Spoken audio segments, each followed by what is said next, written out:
Kay Gob, ito, no, another tough loss, another one in the stretch na hindi natin na-close yung game.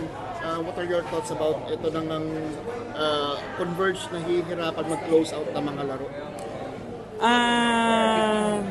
Hindi ko po masabing po pwedeng nahihirapan kami mag-close up ng mga laro. Kasi kulang po yung mga bata eh. Yung mga in-expect namin guys na even one, wala pa ho. Calvin. Ngayon, nadagdagan pa ho. Yung isang big man namin na pampalit, Aranya, hindi rin ho nakalaro. So, hindi ho namin kagustuhan. Dinadala ho kami sa sitwasyon na ganito. Ang importante, nakikita ko nandun yung mga bata lumalaban. Kung kinapos man ho kami sa huli, siguro dahil kulang pa rin ho kami ng rotation namin. Yung bright spots ng laro, ano yung nakikita nyo ngayon? Kasi, syempre, you have to look at the good sides as well. Ano yung mga nakita nyo, what Converge can build on?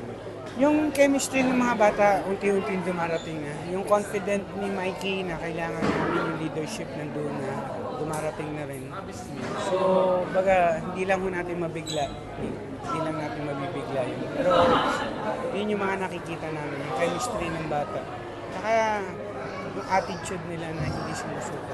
Hindi naman. Na ano pa kami, baga lumalaban pa rin naman.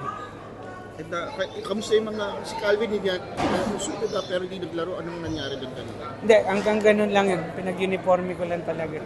Para masanay lang doon sa loob ng court ulit. Pero we're hoping na on against rain or shine makapaglaro na po yung bata. Which is Tuesday and Tuesday na yun? No, I think it's Friday yata.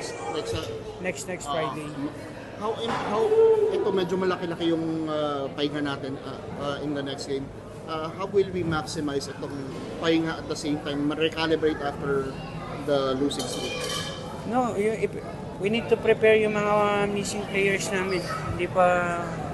We need to prepare yung mga missing players. Hindi po kami magpapahinga ng ano.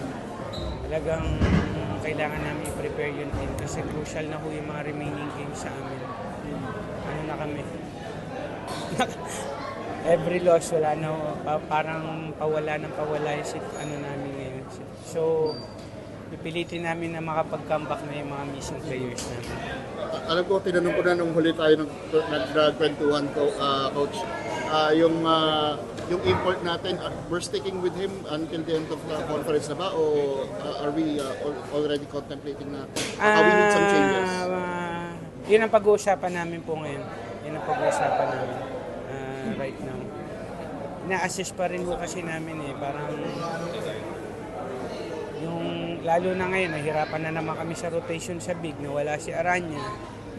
Yung minutes played niya, 44 minutes. Talagang sagad na rin naman po kung titignan natin. And then yung mga missing players namin that can help Kyler, wala pa rin.